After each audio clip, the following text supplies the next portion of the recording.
honra, gratidão e responsabilidade. E eu quero dizer que quebrar o protocolo, primeiro me referir ao pastor que sai. O pastor que sai, o pastor Carlos Eliseu, é uma referência para todos nós que somos pastores e o que o conhecem um pouco mais. E estava falando agora, o que ele fez na sua saída só dignificou o que ele fez desde o início do seu ministério. Regir a sua transição, fazer um trabalho de transição com o seu colegiado, sem dividir a igreja, sem dividir o colegiado. Gente, isso é uma raridade. E isso mostra o quanto o pastor Carlos, quanto a sua esposa querida, essa família querida é especial. Eu tenho certeza que o melhor de Deus, obrigado, está por vir, porque esse tempo sabático não vai demorar muito. A gente precisa de pastores como o pastor Carlos Eliseu no ministério. Sei que eles precisam descansar. Eu estou tão feliz que essa igreja tenha acolhido essa família. O seu Luiz, com o seu grande coração, sabia que ele faria isso. E vai ser um tempo bom, né? De maneiras que essa noite é uma noite bem diferente, né? A gente com saudade de quem sai, com felicidade por quem entra, mas Deus está no controle. Creio nisso. Quero compartilhar um texto ao coração do pastor Luiz e ao coração da igreja. Não vim para dar conselhos. O pastor Luiz é um pastor experiente, não precisa dos meus conselhos em particular, mas eu vim trazer uma palavra de encorajamento, de um texto que fala muito comigo. Eu gosto muito de super-heróis. Sempre que posso, consigo enxergar pela ótica da teologia alguns dos nossos super-heróis. Quem assistiu Batman e Superman viu aquela grande confusão lá, que já começou no tempo de Agostinho. Um Deus que é todo-poderoso não pode ser bom, ele é bom e não pode ser todo-poderoso. São coisas assim que eu gosto, mas hoje eu queria falar de super-heróis reais. E com esses super-heróis reais eu quero dizer que é possível construir um ministério abençoado e abençoador. Segundo livro de Samuel, capítulo de número 23, eu quero ler a partir do verso 8. Segundo livro de Samuel, capítulo 23, a partir do verso 8.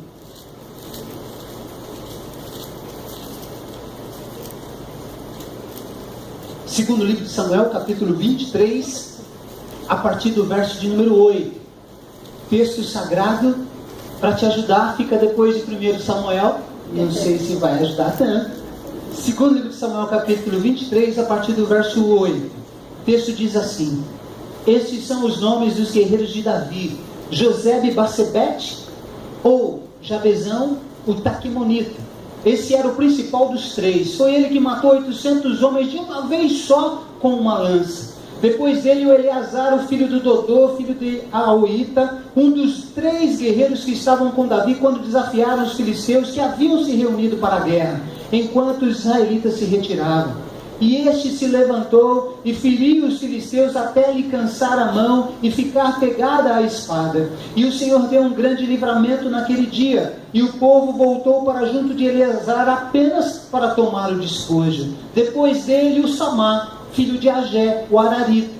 Os filisteus se haviam juntado em Leí, onde havia um terreno cheio de lentilhas. E as tropas fugiram dos filisteus. Porém, Samá ficou no meio daquele terreno, defendeu e massacrou os filisteus, e o Senhor concedeu-lhe uma grande vitória.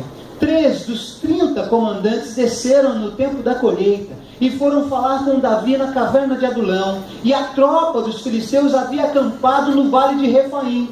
Davi estava então no lugar forte, e a guarnição dos filisteus estava em Belém. E Davi teve um desejo e exclamou: quem me dera beber da água da cisterna que está junto à porta de Belém? E então aqueles 3 guerreiros romperam pelo acampamento dos filisteus, tiraram água da cisterna que está junto à porta de Belém e levaram-no a Davi. Porém, ele não quis bebê-la, mas derramou-a diante do Senhor e disse: ó Senhor, longe de mim fazer tal coisa. Beberia eu o sangue dos homens que arriscaram a vida? De maneira que não quis bebê-la. E assim fizeram aqueles 3 guerreiros. Construa um ministério abençoado e abençoador. Vamos orar? Deus querido, com um coração cheio de temor e tremor, quero comunicar essa palavra que o Senhor colocou no meu coração nesse texto, para encorajar meu amigo, meu irmão, pastor Luiz, nesse desafio tremendo que ele tem pela frente, ó Deus, de suceder o pastor Carlos Eliseu na direção dessa querida família Igor. Pedimos a tua graça sobre a vida do teu filho, Pai. Esse amigo querido, nos conhecemos desde os tempos de faculdade teológica, há mais de 20 anos atrás. Meu padrinho de casamento, aquele homem que apresentou a minha filha no altar de Deus, aquele homem que me ajudou tanto e que me ama profundamente, por me amar assim, me concede essa honra e essa responsabilidade de transmitir o teu recado ao coração dele e ao coração dessa amada igreja. Eu peço, Pai, humildemente, que a tua palavra possa ministrar nos nossos corações hoje, que o teu Espírito, Pai, possa nos visitar, possa visitar o coração do pastor Luiz, da sua querida esposa, possa visitar o coração do pastor Carlos Eliseu, da sua querida família também, Senhor. Obrigado por essa noite, que tem sido uma noite de muito aprendizado para a minha vida, Pai. Fale conosco. Necessitados, nós bondosamente pedimos essas coisas, no doce, santo, bendito e precioso nome de Jesus. Amém, amém, amém. O rei Davi, ele tinha uma tropa de elite de soldados. Era um grupo de mais ou menos 37. Eram chamados dos 37 valentes de Davi. Dentre esses 37 valentes de Davi, 5, o texto de 2º livro de Samuel 23, vão descrever os nomes e os feitos. E esses homens eram inigualáveis na sua técnica, na sua perícia, na sua habilidade, mas acima de tudo, no comprometimento em servir o rei que era Davi. Eu me refiro ao Jabezão, eu me refiro ao Eleazar, eu me refiro ao Samar, ao Abisai e ao Benaia. Se você está grávida, não são bons nomes para você querer colocar no seu filho. Mas se os seus filhos puxarem o caráter desses homens, louvado seja o nome de Jesus. Soldados excepcionais que serviram o rei Davi. Soldados que poderiam ter dado a vida, e alguns o deram mesmo, literalmente falando, para proteger o rei Davi. Por que escolho esse texto? Porque Deus convoca homens e mulheres para servir o rei. Porque Deus tem convocado o pastor Luiz Rodrigues de Carvalho para servir o rei na direção dessa igreja. E na direção desta igreja, sucedendo um pastor que constrói uma história. E se a gente pudesse se atrever a dar um adjetivo só, a história do pastor Carlos Eliseu, da sua esposa Naibor, eu descreveria essa palavra como grandeza. E para um pastor construir um ministério abençoado e abençoador, marcado pela grandeza, eu penso que esse texto nos ensina 3 posturas que eu quero encorajar o pastor Luiz para que ele possa meditar nessas 3 posturas. A primeira postura está no verso 8: coragem para não desistir. Coragem para não desistir. Olha na sua Bíblia, o verso 8 vai falar do Jabezão, ou o José de Bacebete, ou o Jazobeão, 3 nomes para uma só pessoa, e nenhum dos nomes ajuda. O Jabezão era um soldado corajoso demais. O texto diz que ele vai enfrentar numa luta, munido apenas com uma lança, ele vai enfrentar 800 homens, e ele vai, com muita determinação, lutar contra esses 800 homens, e vai vencer e vai superá-los. Jabezão é um só, e ele vai lutar contra 800 adversários, um só. Parece filme de Rambo, parece filme do Schwarzenegger, mas é uma história de um soldado que, por amar o rei Davi, por desejar servir o rei Davi, ele não vai desistir, mesmo com uma lança só, mesmo cercado por 800 pessoas, ele vai batalhar contra essas 800 pessoas, contra esses 800 soldados adversários, e vai ganhar, porque ele teve coragem para não desistir. Pastor Luiz, para servir o rei, a gente não pode ter coragem de desistir. A gente não pode perder a coragem no enfrentamento das adversidades, dos problemas que surgem no ministério pastoral. Ao longo de 26 anos e meio, o pastor Carlos Eliseu enfrentou os dele. e nunca lhe faltou coragem, ele nunca desistiu. E essa coragem para não desistir é o que o irmão precisa, meu querido amigo, para vencer as lutas, vencer as adversidades, vencer as dificuldades. Às vezes essas dificuldades, elas não vêm do meio da igreja. Às vezes as dificuldades nascem na gente mesmo, no pastor, que, como foi bem ensinado pelo Ministério de Artes dessa igreja, o pastor é uma pessoa. Às vezes o nosso maior inimigo é o nosso próprio eu, é o nosso próprio ego. E muitas vezes nós perdemos a coragem de nos enfrentar o nosso eu, o nosso ego, para crucificar o nosso eu e o nosso ego e deixar, como o pastor Carlos Eliseu falou aqui, deixar Cristo ser refletido através da nossa vida. Tenha coragem para não desistir, mesmo que em alguns momentos o inimigo seja você mesmo. Tenha coragem para não desistir diante dos fracassos, porque infelizmente a gente pode cometer equívocos, a gente pode falhar, o nosso planejamento pode dar errado, a gente pode ter algum vacilo. Somos humanos, somos falhos, e o fracasso é uma possibilidade real na vida de gente falha. É só olhar na galeria dos heróis da fé, e nós não vamos enxergar pessoas que são super-heróis, porque os super-heróis não existem. Nós vamos enxergar pessoas que, com limitações, com falhas, por conta da fé, por conta de um grande Deus, e não de grandes homens, e não de grandeza humana, conseguiram levar a cabo a direção que Deus tinha dado para eles. Nós precisamos aprender a lidar com os nossos fracassos na perspectiva de que nós ainda somos seres em construção, nós somos seres inacabados, existem coisas que Deus quer fazer comigo, com o irmão e com todos nós, e o pastor é um deles. A gente tem sempre que estar vestindo um jaleco de aprendiz para aprender com os erros dos outros, aprender com os nossos erros, aprender com os erros da igreja. A gente precisa ter coragem para não desistir, é preciso ter coragem diante dos nossos medos. E eu quero ser muito transparente com você, meu irmão. Você sabe que eu substituí agora o pastor Osmar Pérez Dias, que ficou 36 anos e 8 meses na Igreja Batista de César de Souza, o único pastor da igreja. E eu lembro, e falava com a minha esposa hoje, o quanto eu tenho medo. Eu tenho medo de não ser relevante, eu tenho medo de não conseguir, de alguma forma, fazer com que o ministério seja o ministério que Deus quer que eu faça, não que os outros façam, de uma maneira que não seja dado uma intenção de que eu quero ser melhor do que ninguém. E com muita humildade tenho procurado fazer isso. Lembro que quando assumi a igreja, no primeiro culto, no primeiro domingo, havia um clima de hostilidade, as pessoas me olhavam me encarando. Eu estava quase pedindo desculpa por ter sido eleito e estar ali assumindo meu cargo. Estava quase pedindo desculpa.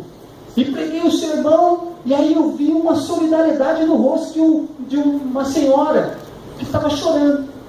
Eu pensei, puxa vida, pelo menos Deus está falando no coração de alguém. Que bom! Aí fui na porta, as pessoas me cumprimentaram, e essa senhora me deu um abraço. Falei, a irmã estava chorando, né? Deus falou com você, pastor? Eu estava chorando sim. Deus falou comigo. Mas o que eu estava chorando mesmo é que eu estou morrendo de saudade do pastor Ismar. E eu abracei, irmã, eu também estou, estamos juntos. É uma das pessoas que mais me apoia, que mais gosta de mim hoje, porque eu disse para eles que eu não vim substituir o pastor Osmar. Eu vim ser o seu sucessor. Pastor Osmar, imagine, 36 anos, ele tem cadeira cativa do lado da janelinha no coração dos irmãos. E eu falei, gente, eu prometo não engordar. Eu sou magrinho, eu vou entrar no coração de vocês, eu vou ficar do lado do pastor Osmar. E graças a Deus, o pastor Osmar está na igreja.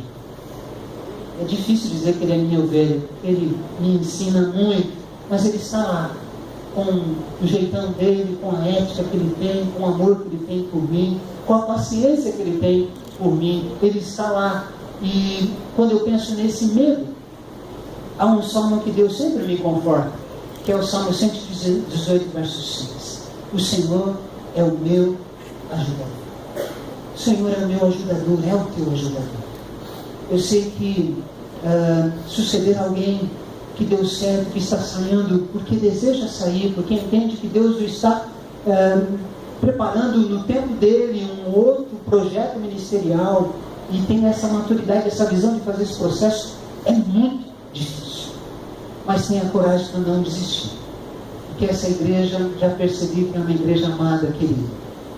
Você já foi intimado ali na porta a ficar aqui no mínimo 26 anos e 6 meses. Então é uma igreja que quer amá-lo, cuidar de você, pastor amorzinho, se você me permite. Segunda postura para construir um ministério abençoado e abençoador, verso 9 a 12, eu não vou ler para a gente ganhar tempo, verso 9 a 12, determinação e fidelidade para servir, determinação e fidelidade para servir. Esse trecho vai citar os feitos de 2 soldados valentes de Davi, o Eleazar e o Samar. Vai primeiro falar do Eleazar. Vai dizer que o Eleazar vai para uma luta, vai encarar os filisteus com um grupo de soldados israelitas, e aí os adversários começam a ganhar a batalha, os israelitas pensam com as pernas e, como diz os adolescentes, vão embora, saem correndo, fica só o Eleazar. E o texto diz que a mão dele fica dormente, se prende à espada. A ideia no original é que a pele da mão do Eleazar, ela gruda, ela faz uma junção com a espada. A gente não sabe mais o que é mão, não sabe mais o que é espada. E diz o texto que esse homem com cãibra, com determinação, porque ele quer servir o rei, ele não abre mão de guerrear, de vencer até o último soldado sozinho. Todo mundo correu, mas ele ficou. E com determinação, ele serviu o rei, não desistindo. Sabe, irmãos, para a gente servir o rei, a gente precisa ter determinação.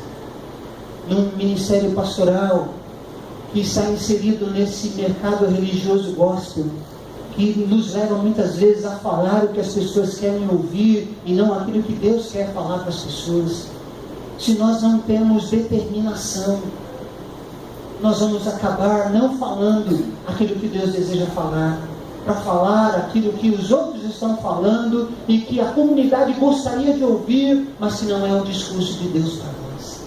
E a gente só pode fazer isso, pregar a verdade das Escrituras Sagradas, pregar as Escrituras Sagradas, se tivermos determinação. Mas a gente aprende uma outra lição com o Samar. Samar diz o texto lá no verso 12 que ele está diante de uma plantação de lentilhas numa cidade chamada Alei. E essa cidade está sendo atacada pelos filisteus. Você pode pensar, mas como um soldado sozinho vai defender uma plantação de lentilhas? Puxa vida, ele devia ter saído correndo. Mas é bom a gente lembrar que no contexto do Antigo Testamento as lentilhas eram um alimento especial para a guerra, dava sustância, seria o Red Bull dos nossos tempos. Todas as campanhas militares que duravam meses, os soldados israelitas iam para a guerra e eles levavam lentilha, comiam torrada, comiam pura, e a lentilha que dava sustância, que dava força para o enfrentamento do frio, das dificuldades da guerra, que dava energia para os soldados. Os filisteus sabem disso. Eles cercam a plantação de lentilhas em Elei e eles querem saquear as lentilhas. O Samar diz o seguinte: só por cima do meu cadáver. E ele fica lutando sozinho para defender a plantação de lentilhas, porque ele é fiel ao seu rei. Nós precisamos, quando o assunto é servir o rei e servir o reino de Deus, nós precisamos ter a fidelidade de Samar. Eu penso que muitos falam muita coisa ruim sobre o ministério pastoral hoje. A última delas me doeu muito, de uma pessoa não crente dizer o seguinte: o ministério pastoral é cabide de gente preguiçosa. Pode ser para alguns, mas não é para a maioria, porque nós sabemos a quem nós servimos. Nós sabemos quem paga as nossas contas no final do mês, e quem paga as nossas contas no final do mês não é a igreja.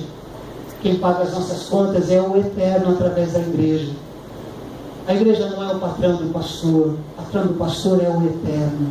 É o Eterno que sabe quando tem jogo da Champions League, se nós estamos estudando o nosso sermão, fazendo aconselhamento, visitando, ou se nós estamos assistindo o jogo. saber quem nós servimos e por quem nós servimos e por que nós servimos. Isso vai delimitar o grau da nossa fidelidade diante do Eterno. A gente precisa saber quem nós servimos e por que nós servimos. E pastor Luiz, para continuar esse ministério do pastor Carlos Eliseu, bem sucedido, abençoado e abençoador, não pode faltar, para mim e para você que estou no mesmo barco, não pode faltar nem determinação e nem fidelidade. Finalmente, terceira postura para se construir um ministério abençoado e abençoador, verso 13 a 17, dê uma olhadinha no seu texto, 13 a 17. O texto vai falar agora de 3 soldados corajosos, não vai identificar quem são. Talvez sejam até o Jabezão, Eleazar e o Samar. Eu acredito que não. Eu acredito que são outros 3. Talvez o Abisai esteja no meio desses aqui. Mas a gente não tem, os estudiosos não podem afirmar categoricamente quem são esses 3 soldados. Que além de valentes, têm uma qualidade sensacional que a gente vai comentar daqui a pouco. Terceira postura, para a gente construir um ministério abençoado, a gente precisa amar para fazer além do que se espera. Amar para fazer além do que se espera. Com quem a gente aprende? Isso, a gente aprende com esses 3 soldados desconhecidos. Davi, nessa ocasião, ele está na caverna de Adulão. Seus soldados estão com ele, ele está fora de Jerusalém. Há um destacamento militar dos filisteus que está diante de Belém, prestes a invadir Belém, estão fazendo um cerco. E Davi está ali na caverna de Adulão, com uma sede danada. E Davi faz uma exclamação, ele não dá uma ordem, ele exclama, ele fala de um desejo, ele fala em voz alta. E ele diz o seguinte: quem me dera tomar um copo de água geladinha lá da fonte da cisterna de Belém. É como se nessa noite você falasse assim em voz alta: quem me dera chupar um sorvetinho da Que Bom agora, no meu sabor preferido.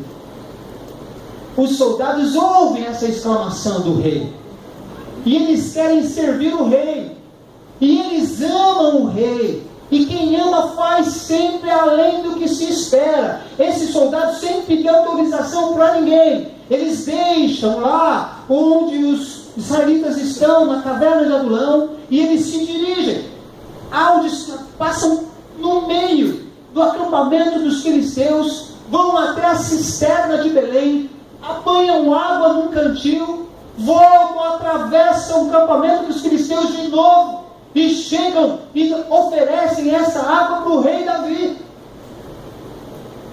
Eles arriscam a vida por um desejo do rei, não é por uma ordem do rei.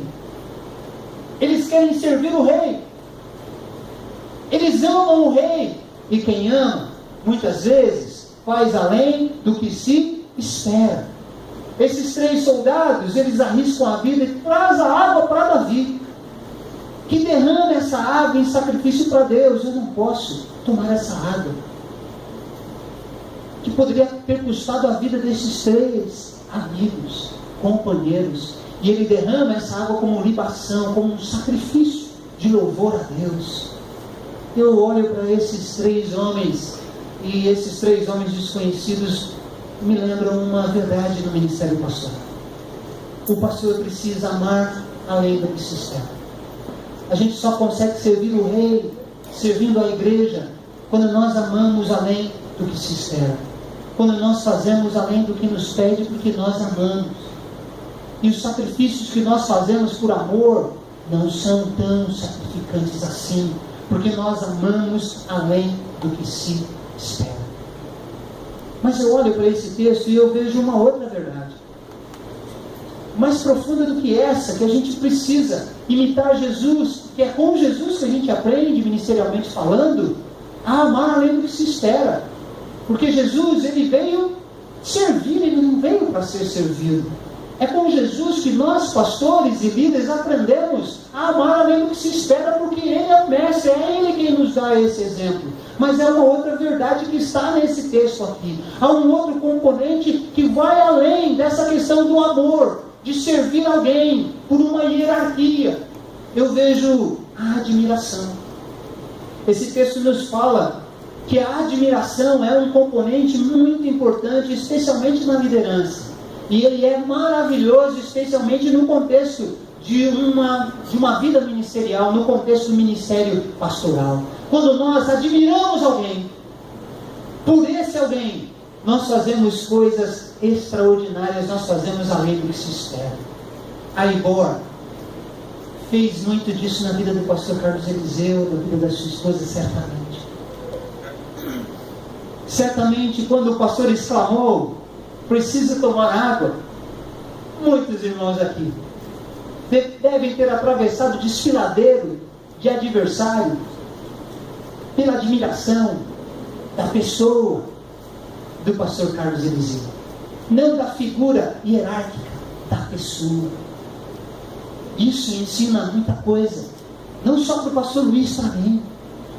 Nós precisamos, numa era em que os pastores são mais parecidos com gerente de banco e gerente de produção de fábrica, gente que fica olhando para a ovelha como se a ovelha fosse cliente, como se a ovelha fosse número num envelope de dízimo.